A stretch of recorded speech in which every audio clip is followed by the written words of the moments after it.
Aloha, I'm Ross Stephenson with the Hawaiian Railway Society. The idea of railroads started in the mid-19th century, and we have a long history in Hawaii of railroads meeting the needs of various communities. And these communities and the railroads change as time goes on. What I thought we'd do today is look at what people in the period roughly 1930 to 1950 would have seen from the railroad or been involved with the railroad. A lot of these pictures are ones that a lot of people my age would remember, but I want to go ahead and mention these kinds of things so that the youth will have an idea of what created the world that they live in. The first photograph I have today, actually it's a map. This is of Iwilei. And Iwilei, you can see a large circle almost there in the middle right. And what's important about this is it goes ahead and shows you what was there about 1940. You have, for example, the Kapalama Canal in the center left, which was completed in 1939. You can see on the far left center the Libby McNeil and Libby Pineapple Cannery. There is no Nimitz Highway. And you can see the train yard in the upper right corner, the harbor in the bottom, and several of the buildings that are still existent today, including the American Can Company and all, in the center. What it was is this was a highly industrialized area in Iwilei. A lot of people worked here. They would take the bus, actually trolleys before that, or the train to come into work every day. The second photograph I'd like to show you is from 1938. This is the same area, and give you a better idea of the industrialization that had occurred within the between the two segments of Honolulu Harbor. That line down on the right, coming from the mountains Makai, that's Laliha Street. If you can see in the center, there's a line that goes left to right. That's Ewa to Diamond Head, is Dillingham Boulevard's location. And there's a lot of vacant land to the left. John Ina, who Ina Road in Waikiki is named for, owned a lot of the land in the bottom left. And the Dillingham Corporation and the Oahu Railway and Land Company owned the area to the right center. The next picture we have is to go ahead and give you an idea how big this industrial complex was in Iwilei. This in the front is the construction of the Dillingham Boulevard, and when you look in the center, you can see this wasteland has actually been partially covered over with dredging material. That's why it's white. It probably will be raised further in order to deal with drainage problems. But if you look at the back complex, you can see how large it is. The line of dark brown right in front of the buildings, those are cars from Oahu Railway and Land Company dropping off pineapples for the cannery there. And it stretches most of the distance of this photograph. You can see several smokestacks, several water towers, including our iconic pineapple water tower over there, which existed all the way into 70s perhaps. This is looking Makai and Diamond Head. And if you grew up in my age or earlier, this is something that you would have known all about. It's the cannery. Now, some of these buildings and features are still here. You can see the trains in the center bottom along the track over there. And you see a building with two ramps. Those two ramps are no longer there, but the building behind them still exists, faces what's now the Costco parking lot. You have farther up on the left, you have some long parallel warehouses. Some of those are gone. The one in the center right is still there. It had Long's Drugs earlier. It's got a Ross today. And then there's some high-rise buildings on the far right that are still there today. So this is where people would come to work. And showing the next photograph, this is the inside of the cannery. For example, one of my high school buddies ran a forklift in this facility for a long time. These are the coring machines that core the pineapple. This is very repetitive work. I doubt if this was air conditioned. This was a long work day here, but this provided a lot of operating, well anyway, a lot of jobs for a lot of people for a very long time, as did some of the tuna canneries. Now the next photograph is also in Iwilei. This is the train station. Now this is where you would get on the train to go ahead and go out into the country. So I might mention there are three types of rail systems on Oahu. One of them would be Oahu Railway and Land Company. The second one that the public is aware of is Honolulu Rapid Transit Company, which ran the city streets like the buses do today. And then the third, the plantations had their own private railroads. So you would go ahead, you could see one of the cars on the left under the overhang that would take people out into the country from Iwilei. Next photograph, heading in the Ewa direction and looking back. This is just Ewa of the cannery. You can see the trains over there in the background. You can see the water tower. And you see what was a dual track system that existed from Iwilei all the way to Pearl City. Now, one really interesting thing about this, you're looking toward downtown Honolulu in the Diamond Head direction, is notice there's water on both sides of the tracks. These tracks exist on fill, and raised fill because of the tides and just general potential flooding in any kind of storm situation. But again, much of the area that is on Oahu in the city area, Makai of King Street, is fill. Over 2,000 acres of what we consider our city is landfill. And the engineers who designed it did a pretty good job because it does not pond in most areas. It actually flows downhill.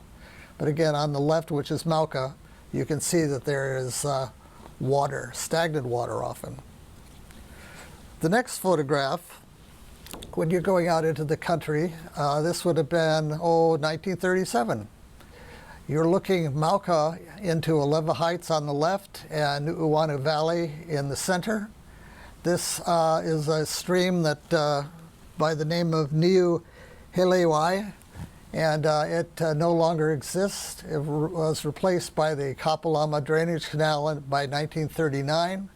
You can see the train tracks in the front. Again, this is fill. But one of the things I want to bring up is the fact that you can see how green the area is around the Watanabe House here. And then the fill that the railroad tracks on is very white. When you walk on it, it'll be very bright. So that's a very big difference. You've got centuries of soil coming down from the mountains, making the ground fertile enough for plants, but the coral, again, has very little topsoil on it and doesn't sustain planting. So there's going to be a big difference in the landscape over time. Next photograph I wanted to show you. This is the Kapalama Military Reservation, about 1945. Now, Kapalama Military Reservation no longer exists. It's now got, for example,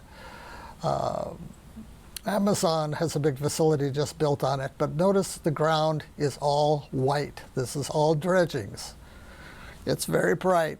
See the guys who've got a umbrella up there? It's hot, very hot. What they're doing is they're building boxcars literally from the ground up at the military base in order to use them for transport during the war effort. The next photograph on a tour of these areas over time, this is Lower Kalihi. The Lower Kalihi was originally developed by a gentleman by the name of Achi as a Kapiolani development, used the Queen's name. And the things I want to go ahead and show you in this is from left to right at a slight angle is the train. Okay, it's going on the right into Iwilei. On the left, it's going into Mapunapuna. If you look on the left side, you're going to see a fork. That fork is a spur of the train that went Mauka, and it had two functions. One of them went to Fort Shafter, and the other one did a circumventus route around the Mauka side of the ponds at Moanalua, so that they had to do as least work as possible when they started building the line. Ultimately, they straightened that out. But that line that you see over there will give you some idea what you're looking at. The area just above Mauka on the left center is Kalakaua School. The facility in the center just below the line is Pu'uhali School. On the right, on the Mauka side, the top side, that's again the Libby, McNeil and Libby cannery.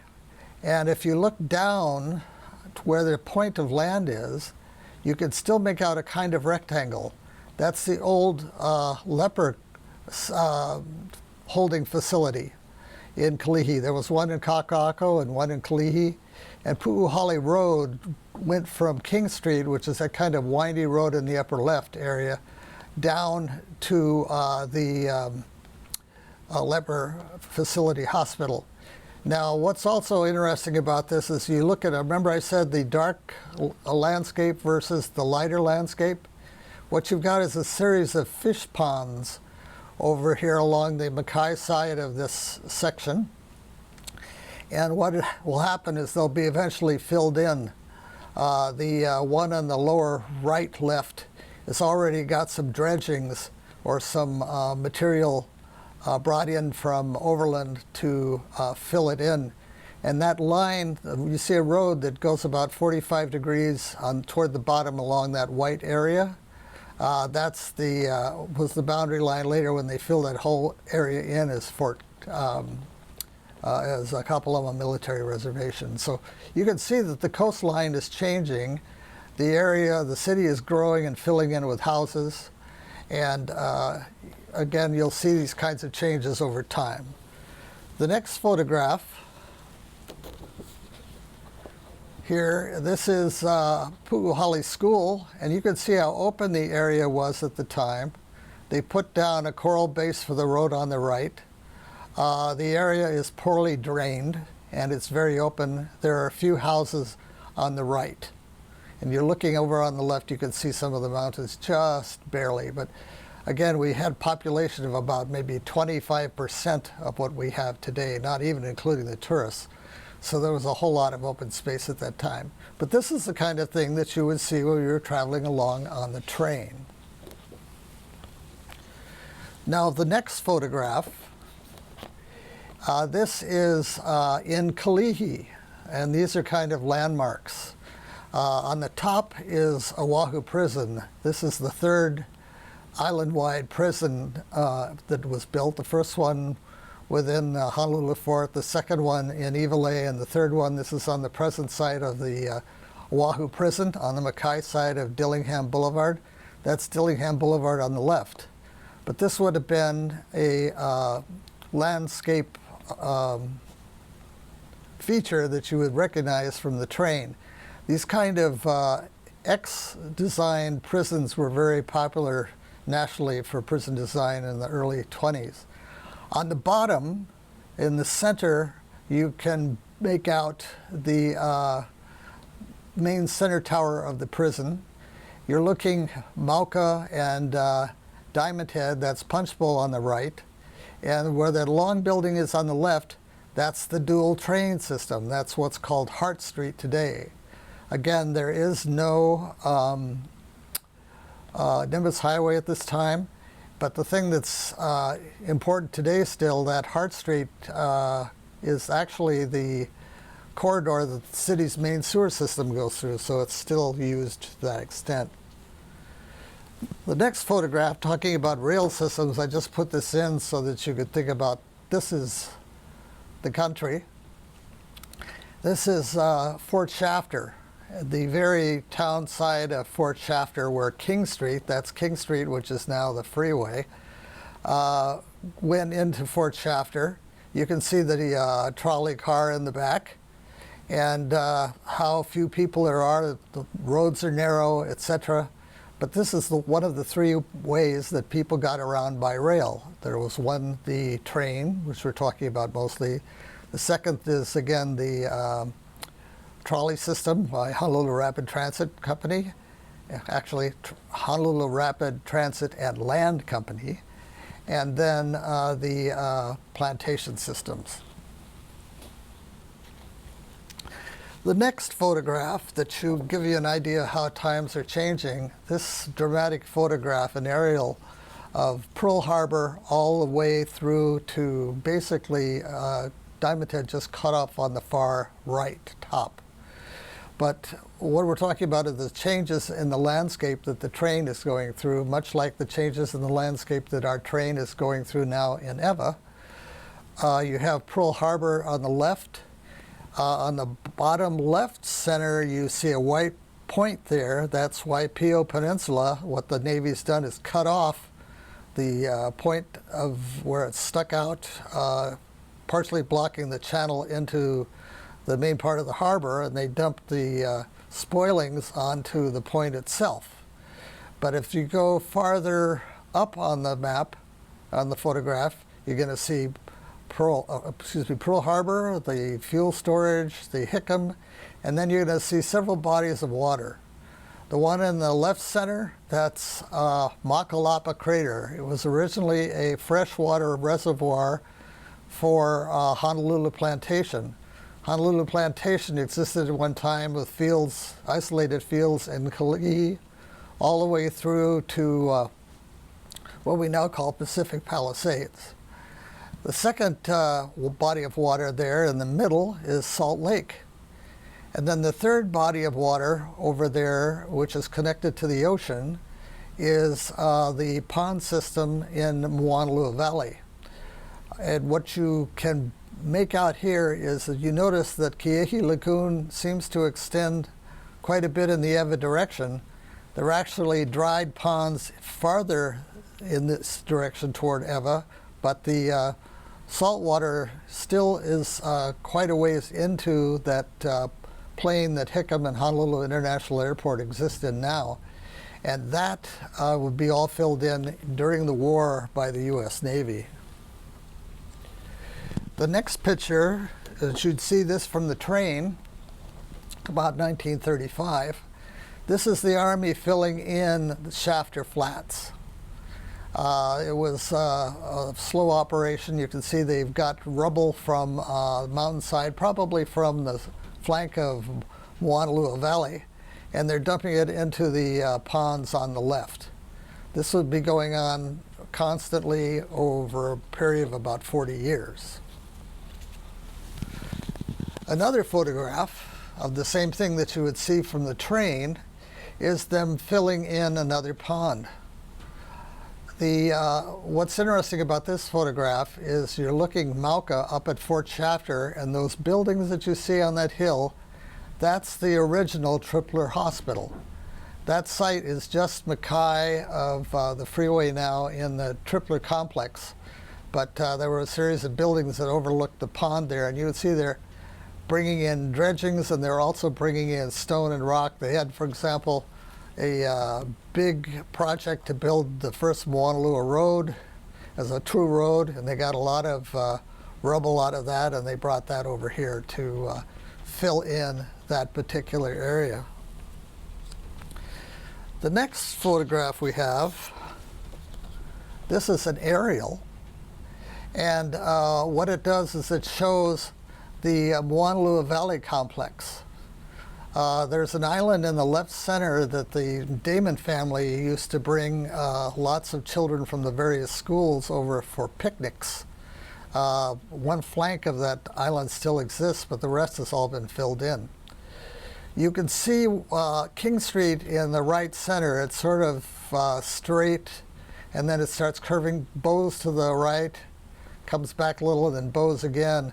That's now the Honolulu Freeway. The large space on the upper right is Palm Circle within the Fort Shafter complex. But the military fills in a lot of this, as does the Damon Estate. If you look closely on the bottom, you're going to see a Y in the line. That's the railroad crossing where they cut off about 1.5 miles of going around this pond system. The original railroad took that right Y, went around the Mauka side of the ponds, and then circled back and connected over roughly where Wendy's and the motorcycle sales offices are today. So you can get a better idea from this how much of this area has been changed. That's why those photographs of the vehicles dumping soil and all would have been a common sight. This is another section of Moanalua. Now this photograph is, it does have problems with it in terms of the clouds on the left and right, but what it does is it shows a number of significant things. That straight line on the top, left to right, that is the railroad.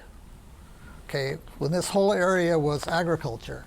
Now what happened is that agriculture existed on both sides of the railroad right-of-way, initially as part of the Honolulu Plantation Company. But as the city grew and as military needs for land expanded or whatever, more housing got in and more other uses for the land occurred. On the upper left, you can still see the fields from sugarcane, and on the far left you can too, but in the middle, this is the first part of what was called the Damon Tract, which existed until the early 1960s, late 50s. There's a school in there, there's in the middle, there's a kind of a flat open area, and this in front of us is the first John Rogers Airport, the first Honolulu airport. They had talked about putting an airport in downtown Honolulu or in Ala Moana Park or at what's now the Alawai Golf Course, but they finally decided on putting it here. That is a fish pond on the left. You can barely see the wall down there. That dark area in front of in the water is actually a dredge spot where they pulled out the coral. You can see the white coral on top there in this L-shaped ramps with the hangars are just to the right center. I'm still trying to figure out what these lines are. I have no idea what they are. Maybe drag racing? I don't know. The next photograph is of something that I remember. This is where what most people call the airport viaduct is today. You can see the train tracks, the dual train tracks that go all the way to Pearl City there in the center. And remember in the previous photograph we talked about a straight line through the sugarcane fields. Well, what it is this railroad track route ultimately led to the design of all the roads and everything else in the area. This intersection on the left, you can see a gas station on the left. That's Lagoon Drive, and that's where Honolulu Airport would be, on the Mackay Diamond Head side of the present field. And on the right, you can see some of the Waianae Mountains.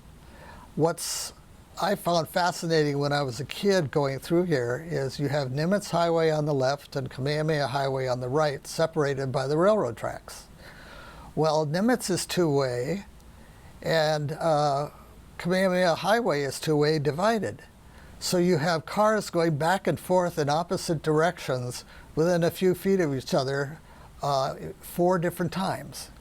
And if you weren't paying attention to where you were on the road, you might end up having a problem. So it was kind of a unique driving situation, but this is all now covered by a second-level freeway out to the airport. And one more photograph. This is part of Honolulu Plantation. You can see sugarcane growing on the bottom right. It's growing on the bottom left, but this road is the new road to Hickam. This is the changing times that you would have seen. Right between the edge of the good, growing sugarcane on the right and the roadway and all on the left is the railroad. You would have seen this change. Now, this line of trees going from the bottom left to the upper left, that is the Plantation Railroad, and up on the upper left is the Honolulu Plantation's isolated Pu'uloa camp. So you can see how the topography and everything else is changing here. And so we're going to go ahead and finish this segment right here now, and we'll do more in the next few minutes. But again, you can see how riding the train over time would lead to lots of different experiences and a lot of potential memories for a lot of people. We hope you've enjoyed the segment. Thank you very much for your time, and we'll continue this next time. Thank you. Goodbye.